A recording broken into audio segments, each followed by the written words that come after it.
What would you do if the family you trusted most turned their backs when your world collapsed?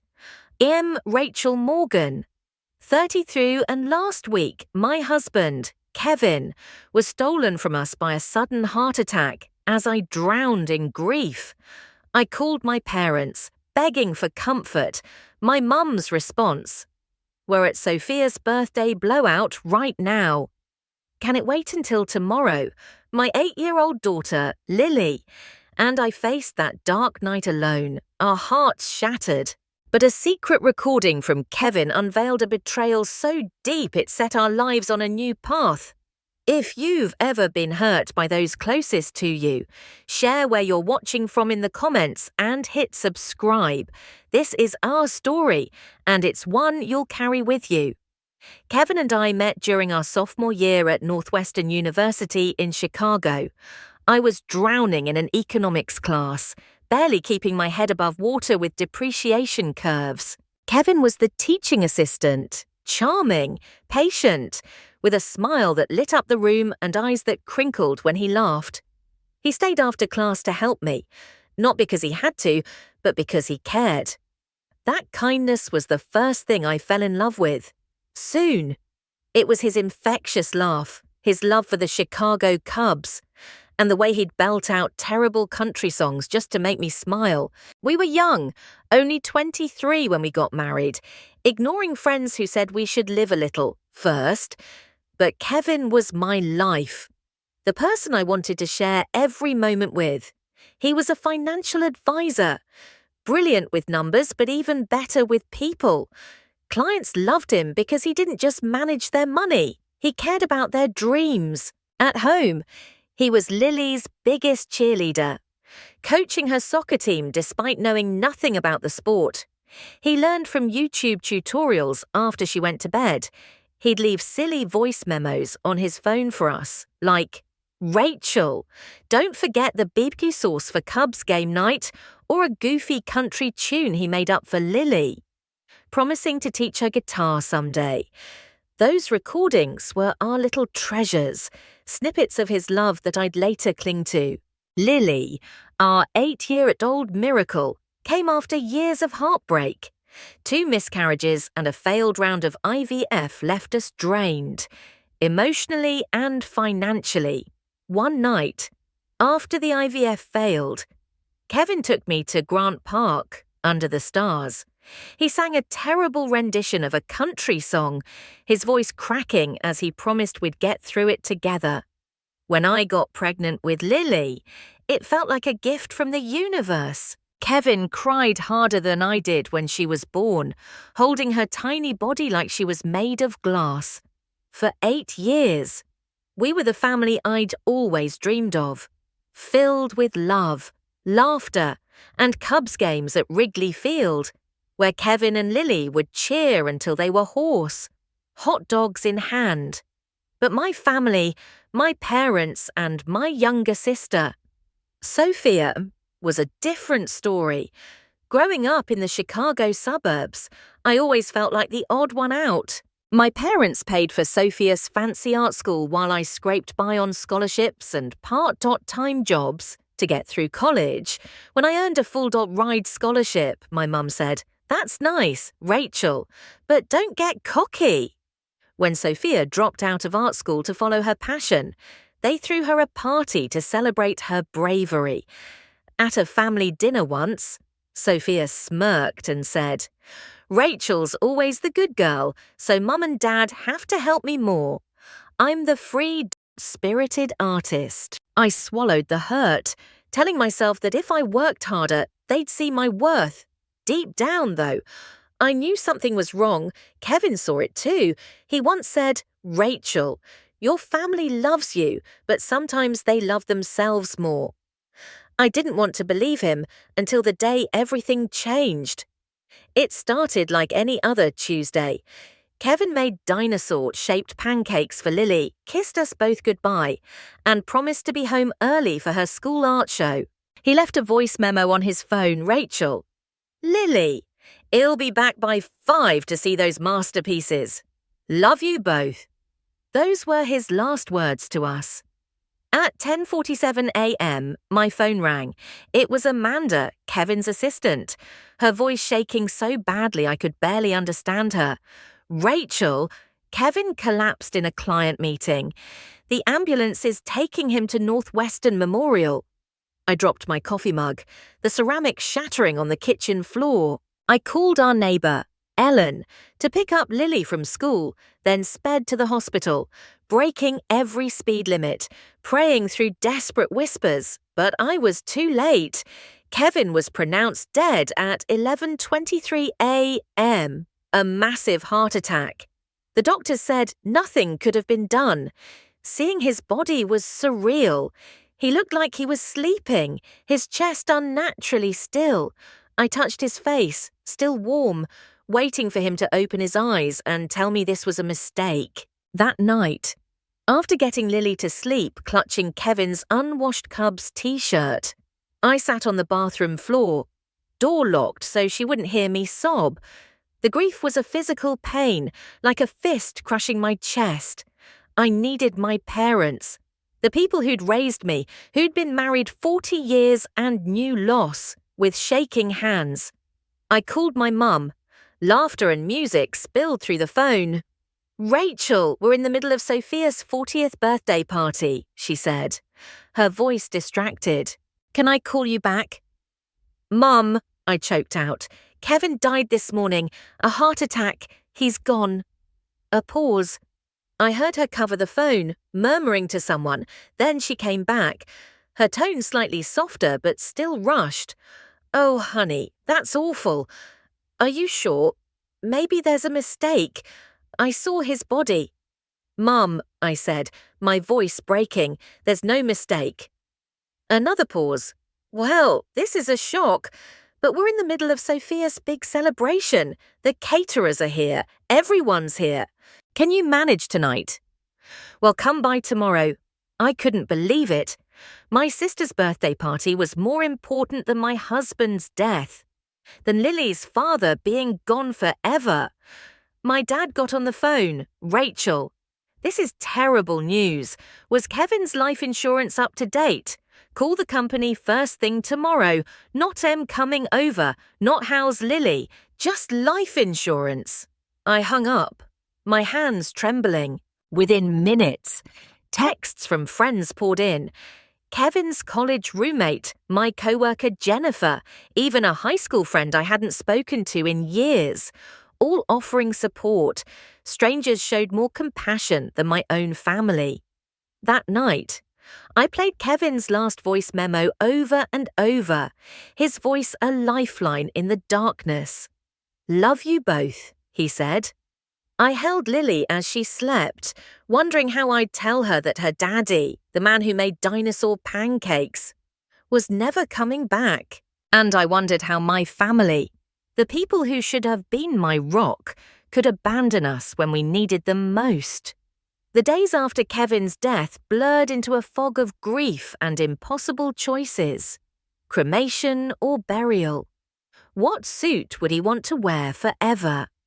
I wasn't ready to answer these questions, but the funeral home needed decisions. The hardest moment was telling Lily her daddy was gone. I pulled over on the side of the road after picking her up from school, her small hands clutching her backpack. "Where's Daddy?" she asked, her blue eyes so like Kevin's, searching mine. "He promised to come to my art show." I took her hands, my voice trembling. "Lily, something very sad happened. Daddy got sick at work and his heart stopped. The doctors couldn't fix it. He's gone." Her face crumpled in confusion. "Can they make his heart work again?" "No, sweetie," I whispered, tears spilling over. "When someone's heart stops like that, they can't come back. Does that mean Daddy's never coming home?" she asked, her voice small. I nodded, unable to speak. She let out a wail that didn't sound human, a primal cry of a child's heart breaking. She threw herself into my arms, sobbing. "I want Daddy, please. I want my Daddy." I held her, crying with her as cars sped by, oblivious to our shattered world. Kevin's funeral was set for Saturday. 4 days after his death. Those days were a haze of paperwork, phone calls, and trying to comfort Lily while I was barely holding myself together. My parents called once. A brief conversation to ask what time the service started and whether it was black attire or one of those colourful celebration of life things.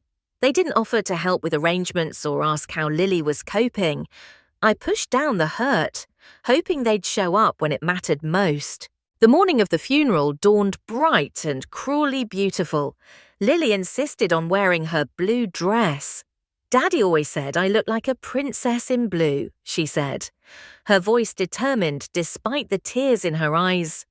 I wove a small braid into her hair, the way Kevin used to do for special occasions, my fingers shaking as I remembered his gentle touch. We arrived at the funeral home early to greet guests. Kevin's colleagues from the financial firm came first, their dark suits a stark contrast to their red, rimmed eyes. They'd lost a friend, not just a co-worker. One shared a story about Kevin helping a struggling client avoid foreclosure, working late to find a solution, a reminder of his selflessness that made my heart ache. My parents and Sophia were supposed to arrive early too, but 20 minutes before the service, I got a text from my mum. Running late. Traffic's a nightmare. Save our seats. They finally walked in as people were being seated, making a small commotion as they shuffled to the front row I'd reserved for family. My mum gave me a quick hug, her perfume overwhelming. The traffic was awful, and Sophia couldn't find anything to wear on such short notice. She said, as if Kevin's death was an inconvenient last. Minute invite. Sophia barely looked at me, her eyes glued to her phone. My dad adjusted his tie and glanced at his watch. During the service, I felt their detachment like a physical weight. Sophia scrolled through her Instagram. My mum dabbed at dry eyes for show, and my dad kept checking the time. Meanwhile, Kevin's colleagues wept openly, their grief raw and real. His brother, Marcus, who'd flown in from Japan, sat beside Lily, holding her hand. His blue eyes, identical to Kevin's, were hollow with exhaustion and loss after a 30-hour journey. When it was time for the eulogy, my legs felt like lead, but I looked at Lily, so small and brave in her blue dress, and found the strength to walk to the podium. I spoke about Kevin's kindness, his terrible dad jokes that made us groan, his passion for the Cubs, and his endless love for Lily. He always put family first, I said, my voice cracking. The irony burned as I glanced at my parents, who were already gathering their things, eager to leave. As I stepped down, I overheard Sophia whisper to my mum, "If Rachel shares the life insurance, I could finally open my own art studio." My stomach churned. They weren't mourning Kevin. They were plotting how to profit from his death. At the reception in our home, the contrast was even starker. Kevin's parents, Diana and Robert, were pillars of quiet strength despite their own devastation. Diana made sure Lily ate, shielding her from well-meaning but overwhelming guests. Robert organised the clean-up, staying until the last guest left. My parents and Sophia, meanwhile, did little to help. They sat in the living room, accepting condolences as if they were the ones who'd lost the most. I moved through the house like a ghost, thanking people for casseroles I'd never eat, my heart heavy with the absence of my family support. Over by the drinks table, I overheard my dad talking to my Uncle James. "Kevin was on the partner track at that firm," he said, his voice low but clear. "The life insurance must be hefty, not to mention his investments. Rachel's set for life." I froze, gripping a tray of glasses so tightly I thought they'd shatter. My husband wasn't even buried, and my dad was calculating my financial gain. I wanted to confront him, to scream, but I was too exhausted, too focused on Lily. Later, as the house emptied, my parents and Sophia made quick excuses about needing to beat the evening traffic. They left with perfunctory hugs. No offers to stay. No questions about how Lily and I would face our first night after saying goodbye to Kevin. Marcus and Kevin's parents stayed instead. Diana made up the guest room for herself and Robert, and Marcus took the sofa. "We're right here if you need us," Diana said, hugging me tightly. "You're not alone." Rachel. But as I lay in bed that night, Lily soft breathing beside me, I felt profoundly alone. The people who should have been my anchor, my parents, my sister, had shown me exactly who they were. And it wasn't family. 2 weeks after the funeral, I was at the kitchen table trying to untangle our health insurance paperwork. When the doorbell rang, Lily was back at school, her teachers keeping a close eye on her, for which I was grateful. Through the peephole, I saw my parents, my dad straightening his golf shirt, my mum checking her makeup in a compact mirror. I hadn't spoken to them since the funeral, just a few vague texts like "thinking of you" that felt more like formalities than care. I opened the door, my surprise unguarded. "I didn't know you were coming. We thought we'd check in. See how you and Lily are doing," my mum said, brushing past me into the house. "Is she at school?"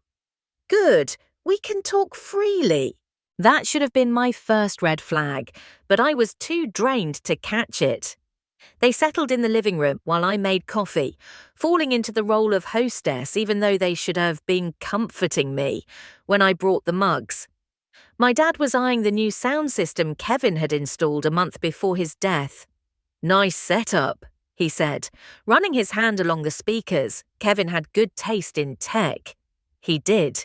I said, the past tense a knife in my heart. After awkward small talk about Lily's school and my mum's book club, my dad cleared his throat.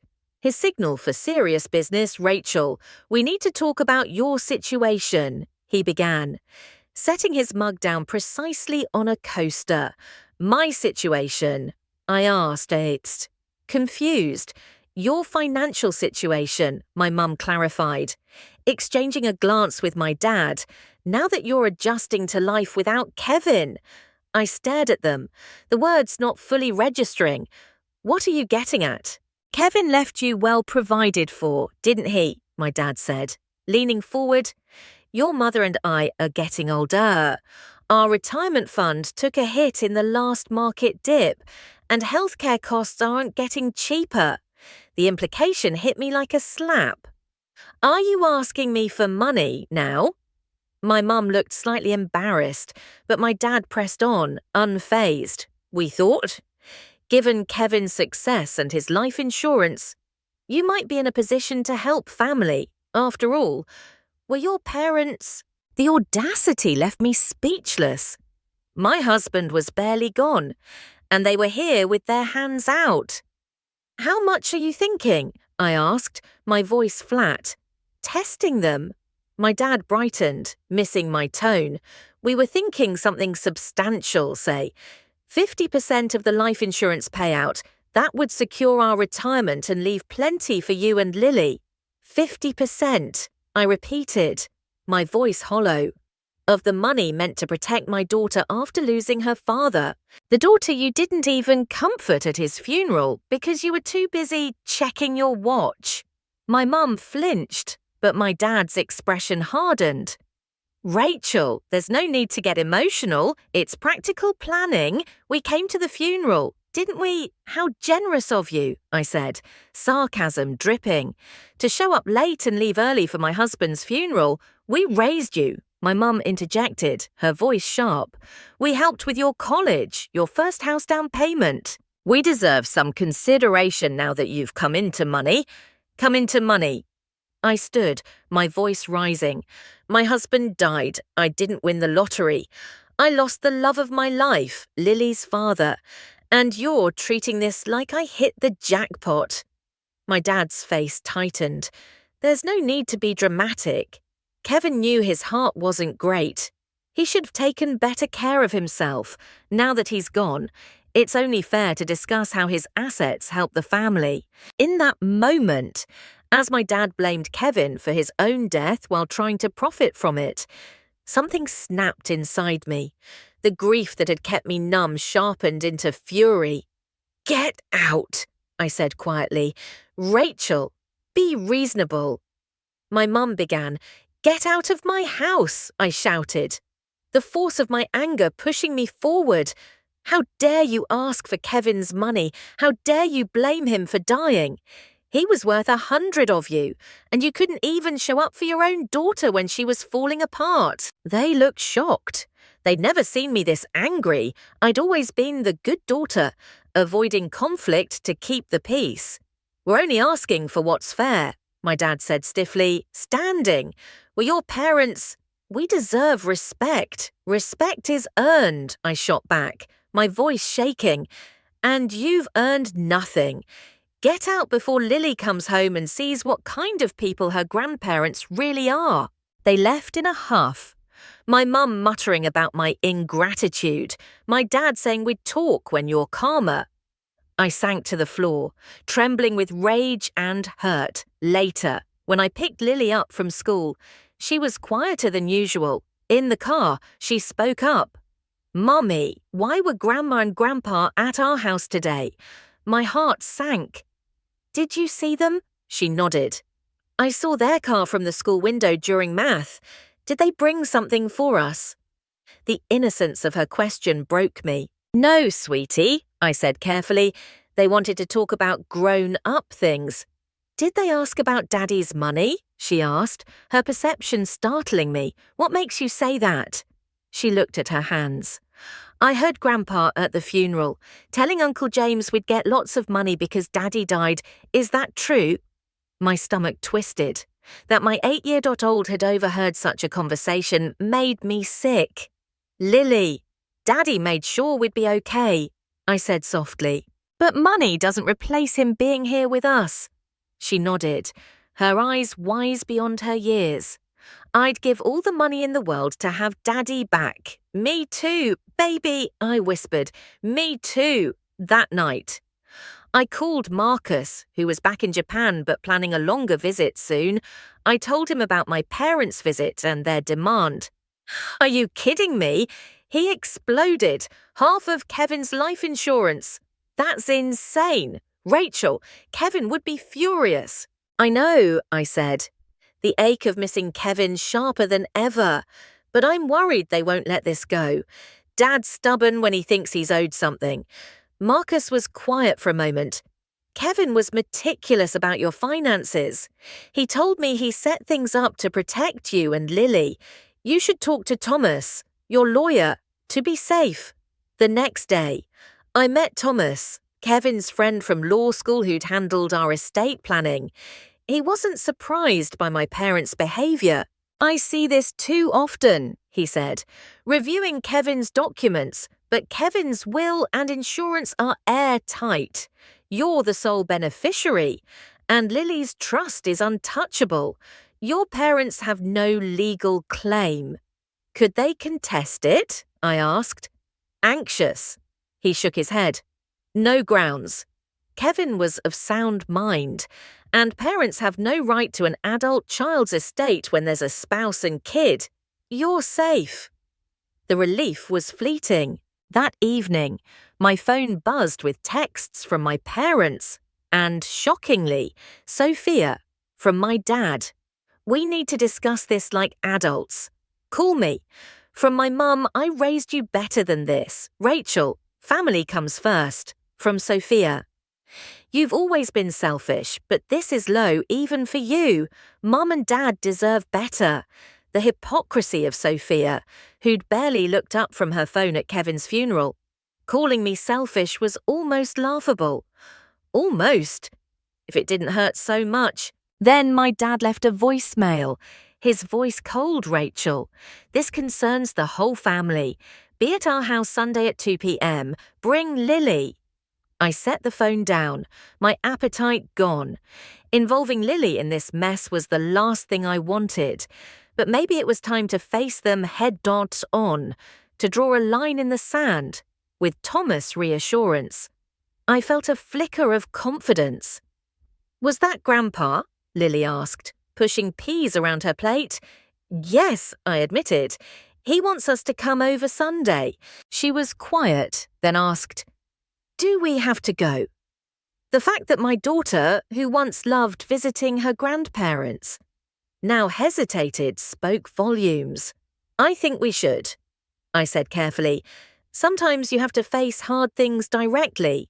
She nodded, a determined look crossing her face, so like Kevin's before a big meeting. "Okay, but can I bring something? I have an idea." "What kind of idea?" I asked, intrigued by her sudden intensity. "Something Daddy taught me about standing up for what's right," she said cryptically. "Can I use the computer after dinner?" I agreed, curious but trusting her heart, the heart Kevin had shaped with his values. As I watched her head to her room, I felt a storm brewing. My family thought they could bully me into submission. They had no idea what was coming.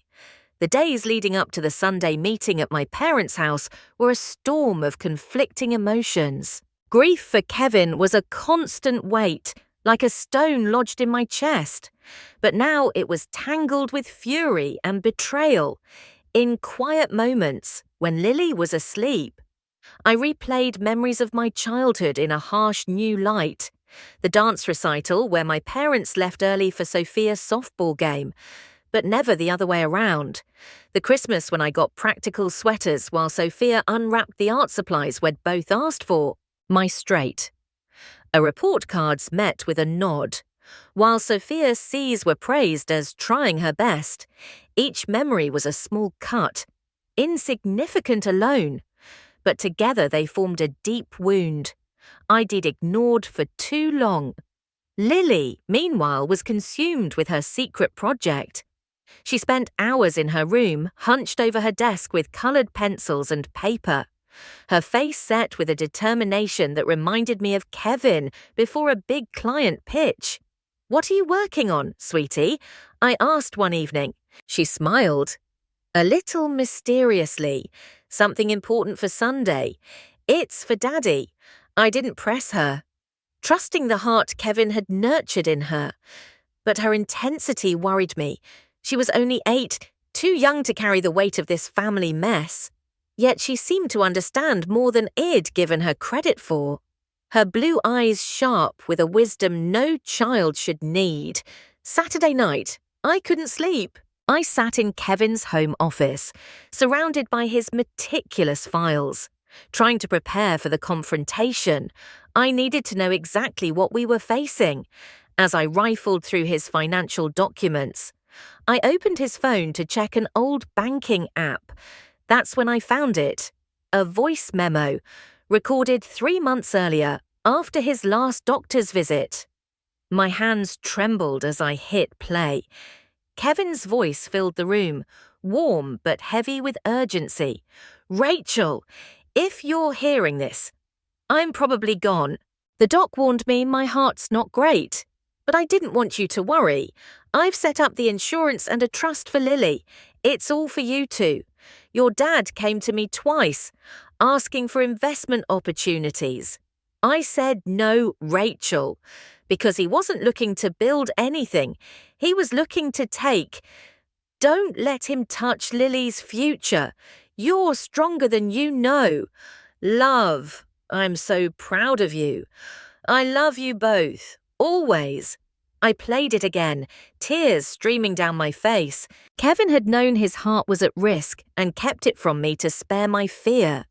He'd seen my father's greed long before I did, protecting us even in his silence. His voice was a lifeline, pulling me from despair to resolve. I saved the recording, knowing it would be my weapon tomorrow. Sunday morning arrived, heavy with the promise of confrontation. Lily was quiet as we dressed, clutching a manila envelope, her small shoulders set with purpose. "Are you sure you want to come?" I asked, giving her one last out. "You could stay with Ellen." She shook her head. "I need to be there, Mum, for Daddy." Her words strengthened me, on the drive to my parents' suburban Chicago home. Lily held the envelope tightly, refusing to reveal its contents. "It's a message from me and Daddy," she said, her voice firm. As we pulled into the driveway, I noticed cars belonging to my aunts and uncles. My parents had invited an audience, likely thinking I'd cave under pressure. "Ready?" I asked Lily. My hand on the ignition, she nodded, her face solemn beyond her years. "I'm ready. Mum, don't worry." We walked to the front door, hand in hand, drawing strength from each other, before I could ring the bell. My mum opened the door, dressed as if for a board meeting, her face a mask of practiced concern. "Rachel, Lily, come in."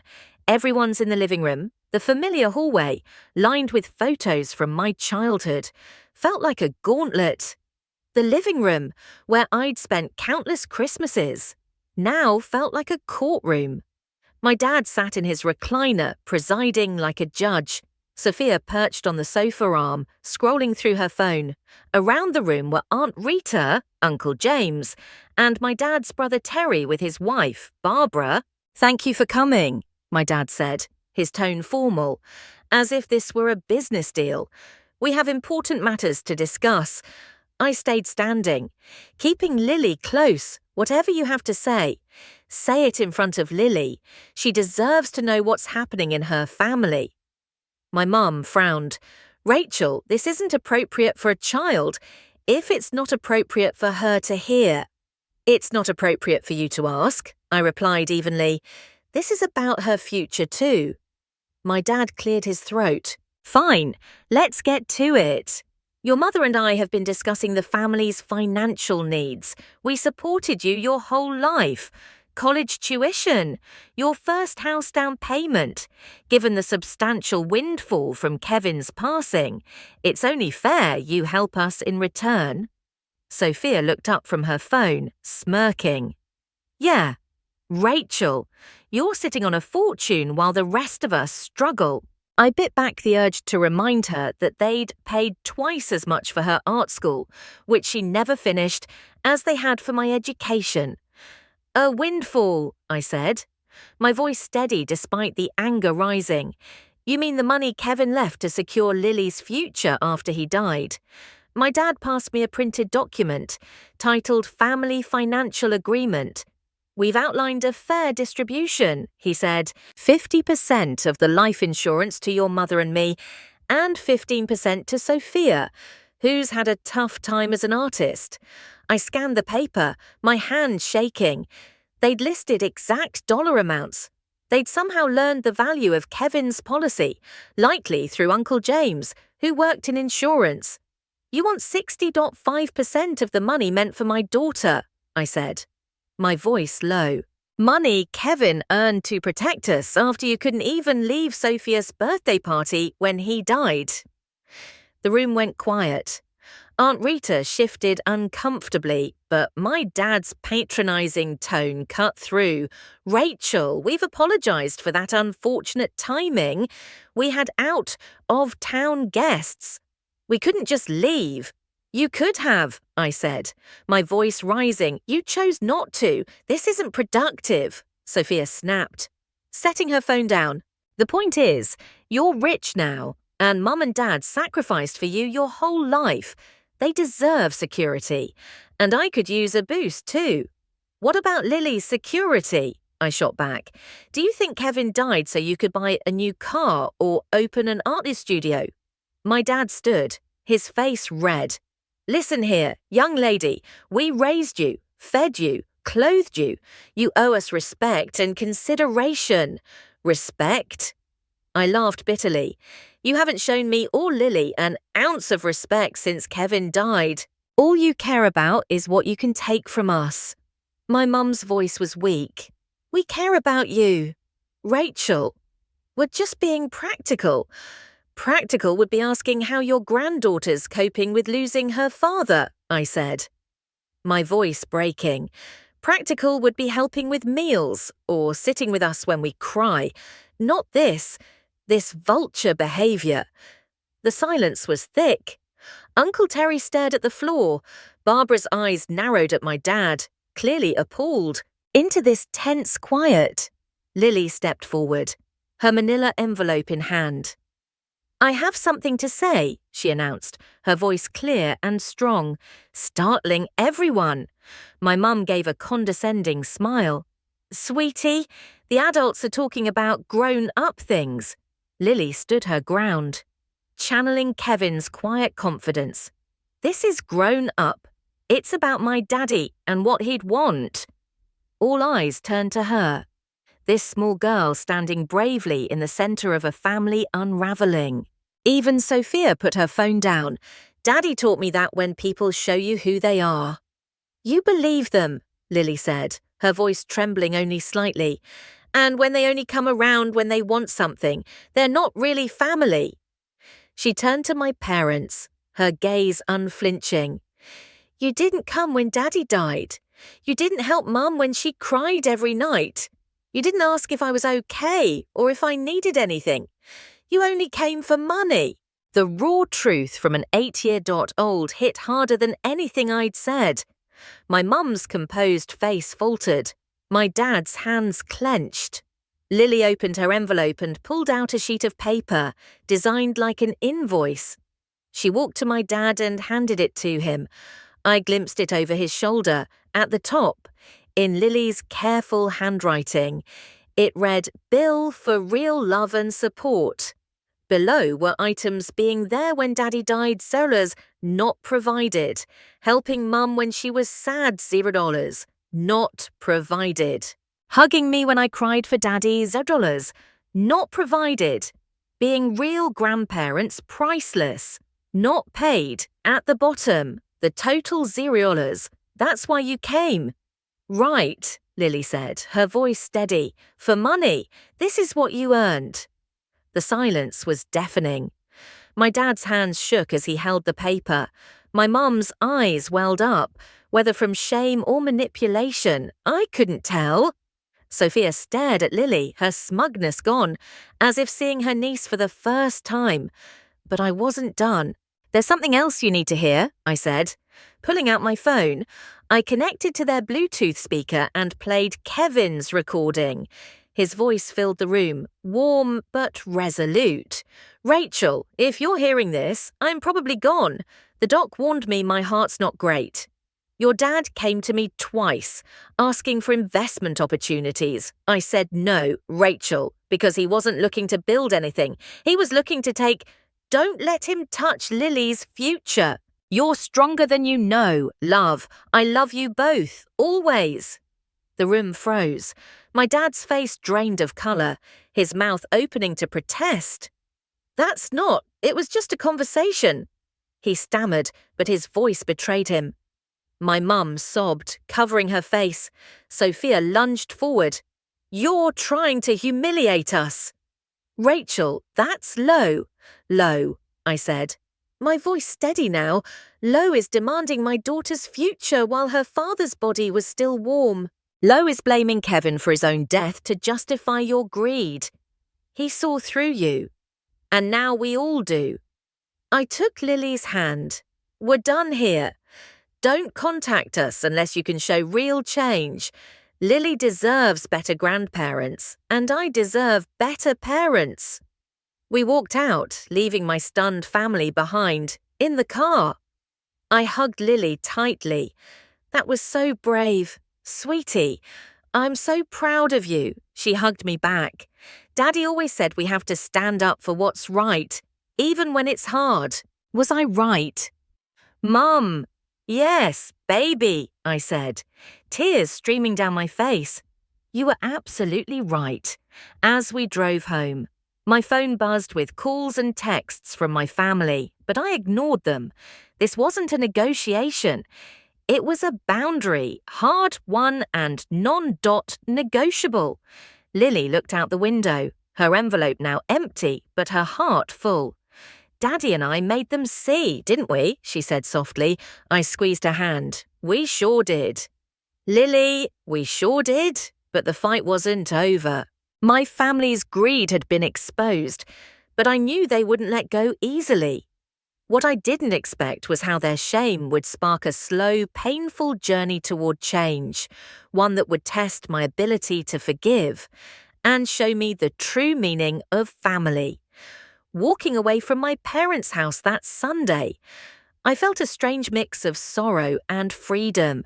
Lily's bill for real love and support, and Kevin's voice memo had stripped away the illusion of a supportive family, leaving raw truth in its place. In the car, Lily gazed out the window, her small hands still clutching the empty manila envelope. "Daddy and I made them see, didn't we?" she asked softly. I squeezed her hand, tears blurring the road ahead. "We sure did." "Sweetie, Daddy would be so proud of you. How did you come up with the invoice idea?" I asked as we drove home, the Chicago skyline fading into dusk. Lily smiled, a flicker of Kevin's mischief in her eyes. "Daddy and I watched a movie once where someone gave a fake bill to a mean person. He said sometimes you have to show people what they're really worth. I thought Grandpa and Grandma needed to see they haven't been worth much to us lately." Her words, echoing Kevin's wisdom, brought fresh tears. "Your daddy was so smart." I said, "And so are you." When we got home, Marcus was waiting on the porch, having flown in early from Japan to surprise us.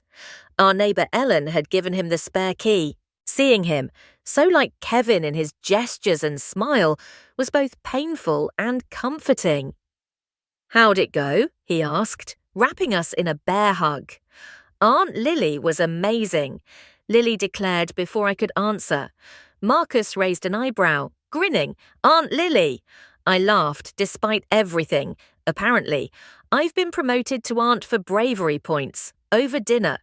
We told Marcus about the confrontation, the family financial agreement, Lily's invoice, and Kevin's recording. His face darkened at my parents' demands, but lit up with pride when Lily described her bill. "That's pure Kevin," he said, ruffling her hair. "Creative problem, solving with just the right amount of guilt trip." That night, after Lily went to bed, Marcus and I sat in the kitchen, sipping tea and talking about what came next. "They'll try again," he warned. "People like your parents don't give up easily when money's involved." "I know," I said, thinking of my dad's stubbornness. "But I'm not backing down. It's not just about the money, it's about betraying Kevin's wishes and Lily's future. Have you thought about what this means for your relationship with them?" Marcus asked gently. I sighed. The question he'd been dodging. Part of me wants to cut them off for good. They've shown who they are so clearly. But another part wonders if that's fair to Lily. They're her only grandparents on my side. Are bad grandparents better than none? Marcus countered. Kevin's parents adore Lily and actually show up for her. Quality over quantity. Right, he was right. Diana and Robert called Lily every other day, sent care packages, and were planning a long visit. They were grieving too, but they put their granddaughter first. My phone kept buzzing with calls and texts from my family, but I ignored them. My mum's messages ranged from angry "you've turned everyone against us" to manipulative. "Were your parents?" "Rachel, you can't cut us out." My dad sent a formal email, as if I were a business associate. "Unless you agree to a reasonable financial arrangement, we'll need to reconsider our relationship with you and Lily." It was meant to scare me, but instead, it felt like permission to let go. Surprisingly, my Aunt Barbara, Uncle Terry's wife, reached out. She asked to meet for coffee, and I agreed, wary but curious. "Not everyone supports what your parents did," she said when we met. Terry and I were horrified. They told us the meeting was about a memorial scholarship for Kevin. What they did was wrong. Her honesty was a lifeline. She confirmed what Eid long suspected: my parents had always favoured Sophia. "We've all seen it," she said. "No one wanted to stir the pot, but maybe we should have spoken up sooner." 2 months after the confrontation, my mum tried a new tactic, showing up at Lily's school during pickup. I'd already alerted the school about the situation, and the principal called me immediately. By the time I arrived, my mum was in the parking lot, looking smaller than the imposing figure of my childhood. "You're turning everyone against us," she accused, tears in her eyes. "No, Mum," I said evenly. "Your actions did that.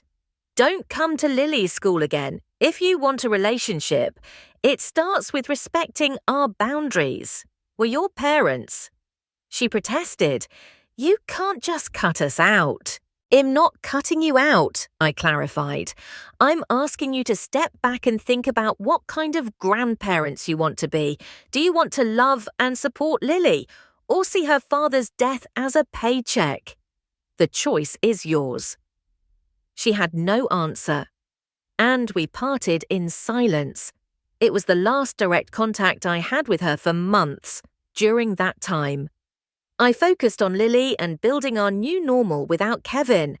Marcus stayed for 3 months, his presence a bittersweet reminder of his brother. He taught Lily chess, something Kevin had planned to do, and helped me sort through Kevin's belongings when I was ready, sharing stories that made the task bearable. Diana and Robert visited often, filling our home with warmth. Diana taught Lily to bake Kevin's favourite peanut butter cookies, keeping his memory alive. Robert took her fishing, showing her the knots Kevin had learned as a boy. Then, 3 months after the confrontation, a letter arrived from my mum, handwritten, not typed, in a plain envelope. It was the first communication that felt different. "Dear Rachel and Lily," it began. "I've spent these months thinking about the pain we caused you during your worst loss. There's no excuse for choosing Sophia's party over you, or for asking for Kevin's money. I grew up poor, terrified of losing everything, and that fear made me selfish. I failed you both. And I failed Kevin's memory. I'm seeing a therapist to understand why I let greed override love. I don't expect forgiveness, but I hope one day we can show you we've changed. I read it several times, searching for manipulation but finding none. I showed it to Marcus, who was cautious but hopeful. It's a start," he said, "but it's their actions that matter, not words." A month later, my dad sent an email, short but unguarded. "Rachel, I was wrong to think money could replace being there for you and Lily. I've joined a non-profit teaching financial literacy, like Kevin used to do. It's not enough, but it's a step. I'd like to see Lily, if you'll allow it." He'd also attended one of Lily's school guitar recitals, standing quietly in the back, and sent her a card. "Your dad would have loved your music." Sophia took longer. She'd posted vague, bitter Instagram stories after the confrontation, hinting I was selfish. But 5 months later, she sent Lily a painting. Lily and Kevin at Wrigley Field, cheering for the Cubs. A note read, "Lily, I'm sorry I wasn't the aunt you deserved. I want to be better. I learned from Aunt Barbara that Sophia had taken a part-time job at an art gallery, paying off her debts instead of leaning on my parents. One day, Sophia asked to meet at a coffee shop. I went, guarded but open. I've been jealous of you forever," she admitted, her voice raw. "You were always the smart one, the one who had it together. When Kevin died, I saw you get this perfect payout, and it brought out the worst in me. I'm sorry, Rachel, I'm trying to change. It wasn't a full repair, but it was a crack in the wall between us, a start." Lily and I kept moving forward. I founded the Kevin Morgan Financial Literacy Fund, helping low-income families manage money, a passion of Kevin's. Lily learned guitar, pouring her grief into a song called For Dad, which she played at a memorial we held on Kevin's birthday. Unlike the funeral, this was a backyard barbecue with his favourite foods and Cubs anthems. Friends shared funny stories. Diana brought childhood photos. And Lily presented a memory book of ticket stubs and notes from her time with Kevin. My parents and Sophia weren't invited. I needed a space free of their shadow. But Lily, ever like her father, surprised me as the memorial wound down. She tugged my sleeve. "Mum, can we invite Grandma and Grandpa next time?" "Which grandparents, sweetie?" I asked, though I knew. "Mum's parents," she said, "the ones who asked for money. I think Daddy would want us to give them a chance if they're really sorry." Her compassion, so like Kevin's, brought tears to my eyes. "Well, see, I promise, if they keep showing they've changed, maybe next time." It wasn't forgiveness, not yet, but it was a door left ajar. A year after Kevin's death, we held a quiet anniversary service by Lake Michigan, his favorite spot. I invited my parents, a test of their progress. They came, subdued and respectful, bringing a photo album of Kevin at family gatherings I hadn't known existed. They stayed in the background, honoring Kevin's memory without making it about them. After, my mom approached me. "We're still in therapy," she said softly. "It's hard, seeing how we failed you, but we're trying." Lily and I kept healing, the sharp pain of loss softening into a sadness we could carry. Lily still cried for her dad some nights, but she also laughed, played guitar, and dreamed of being an astronaut. On the second anniversary of Kevin's death, we sat by the lake, skipping stones like he'd taught us. "Mum," Lily said, "I think the invoice helped Grandma and Grandpa. They're different now. They listen. They ask about my songs and my science projects." She skipped a stone, watching it dance across the water. "Daddy always said people need to see themselves clearly to change. Do you think he'd be happy with us?" I put my arm around her, this incredible girl who carried so much of her father. "Yes, baby. He'd be so proud of us both." Kevin's death showed me who my true family was. Marcus became a constant, moving to Chicago to teach at a university, keeping his promise to Kevin. Diana and Robert remained devoted grandparents, their love for Lily a piece of their son. My parents and Sophia were on probation, earning trust through actions, not promises. The insurance money stayed untouched, except for Lily's education and our living expenses. Kevin's real legacy was his values: courage, love, and standing up for what's right.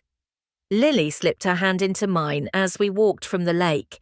"The best way to remember Daddy is to be kind but strong, like he was," she said. "To help people, but not let them hurt us." "Exactly right," I said, squeezing her hand. "That's how we honor him every day. Grief isn't a straight line, and healing doesn't mean forgetting. Some days, I still reach for Kevin in my sleep, or start to tell him about Lily's latest song before the silence hits. But those moments don't define us anymore. We carry him in our choices, our boundaries, and the love we share. The family we've built isn't the one I expected, but it's stronger for being tested, rooted in care and respect. If you've ever faced family betrayal or had to fight for your worth, I hope our story reminds you you're not alone.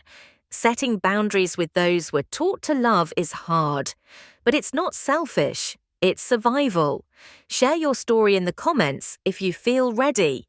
Like and subscribe if this resonated. And remember, family is built on love and respect, not just blood. Thank you for joining our journey, and I wish you the strength to protect your heart in every relationship.